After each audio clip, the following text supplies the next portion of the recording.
Flo, sur l'analyse globale de Daniel, là... Sur le dernier point, moi j'ai toujours dit que comme de Luis Enrique, moi, ne me convenait pas et qu'elle était un mauvais... un elle faisait mauvais... pas de la publicité Absolument, positive. elle n'arrangeait pas les gens qui, comme moi, essayaient de défendre, entre guillemets, le temps qu'il lui fallait pour construire et mettre en place son équipe.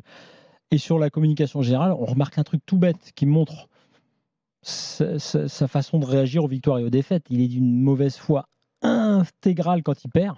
Je me souviens de Newcastle l'an dernier. Et il est bien plus soulagé quand il gagne. On a vu un gros soulagement. Donc, c'est pas très. Effectivement, il y a une petite phrase, un petit chose, peu qu'on n'a mais pas bon. l'habitude d'entendre. Moi, je pense qu'il sera d'aussi mauvaise foi si demain il perd à Stuttgart et il sera aussi en colère qu'il y a un mois. Mais bon, la com, effectivement, je pense que ça reste quand même un souci parce qu'il aurait plein de choses à expliquer très, très intéressantes et qu'effectivement, là, dans cette réponse, il l'a fait d'ailleurs. Il a commencé à parler un petit peu de jeu et de course de possession, etc. Ça m'a plu parce que j'entendais pas. Ouais, il en parle peu, mais moi, depuis le début, je me concentre, puisque cette communication, effectivement, ça reste, à mon avis, un point faible, mais qu'elle est ce qu'elle est et que c'est pas le plus important si on analyse le jeu. Je pense quand même depuis le début, et j'en ai parlé, y compris à Jimmy, on en parle souvent, que il fallait surtout faire preuve de sang-froid et de calme. C'est-à-dire que Luis Enrique, malgré tout, on va pas revenir sur le mot de projet, il installe quelque chose, à mon avis, qui a pris du temps aussi à être accepté par les joueurs du vestiaire, par les cadres du vestiaire surtout, pas par les plus jeunes en l'occurrence, qui étaient obligés, on va dire, d'être convaincus. Et je pense que le truc majeur, c'est quand on a eu nos débats et on n'était pas d'accord là-dessus, sur la progression de l'équipe, je pense que cette équipe n'a cessé de progresser, mais que ça ne se voyait pas à tous les matchs.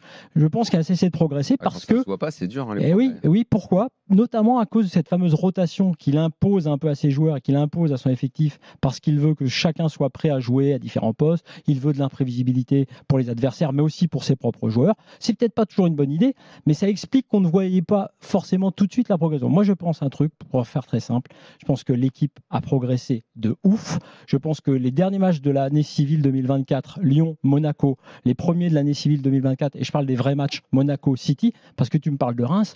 Moi, on a posé la question dans l'after samedi soir, comme après le match de Lens. J'ai dit à Thibaut Jean-Grande dans l'émission, je dis mais je ne commande pas et je ne fais pas d'analyse sur Lens et Reims, car ce n'est pas l'équipe que l'on va voir dans les vrais matchs. Donc on peut avoir individuellement des choses intéressantes, on peut avoir pour lui de la rotation qui lui sert dans sa façon de fonctionner, mais pas plus. Ce que je vois en revanche, c'est que les joueurs qui sont au Paris Saint-Germain, tous ceux qui sont entre les mains de Luis Enrique, s'en souviendront toute leur vie et auront un bénéfice pour leur QI foot et pour leur adaptation au football moderne pour tous les clubs dans lesquels ils vont passer. Je te prends le pari que tous les joueurs diront énormément de choses du passé. Ouais, mais ça t'intéresse pas parce que c'est un truc sur lequel tu n'as pas voulu regarder parce que Luis Enrique, tu n'as pas voulu regarder parce que Luis Enrique, sa communication t'agaçait. Non, c'est lui, c'est lui tout simplement. Mais on va pas. Ouais, mais tu as dit que c'était un des pires entraîneurs à un moment donné du PSG. Débat, non, mais moi je pense que ce qu'on a, non, mais ce que tu as vu contre City, parce que tu parles de Reims, Reims c'est une équipe alors là complètement éclatée au niveau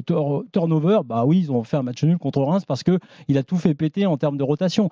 Mais quand tu as vu la vraie équipe, oui, peut-être tu as vu plus d'horizontalité, de verticalité versus horizontalité.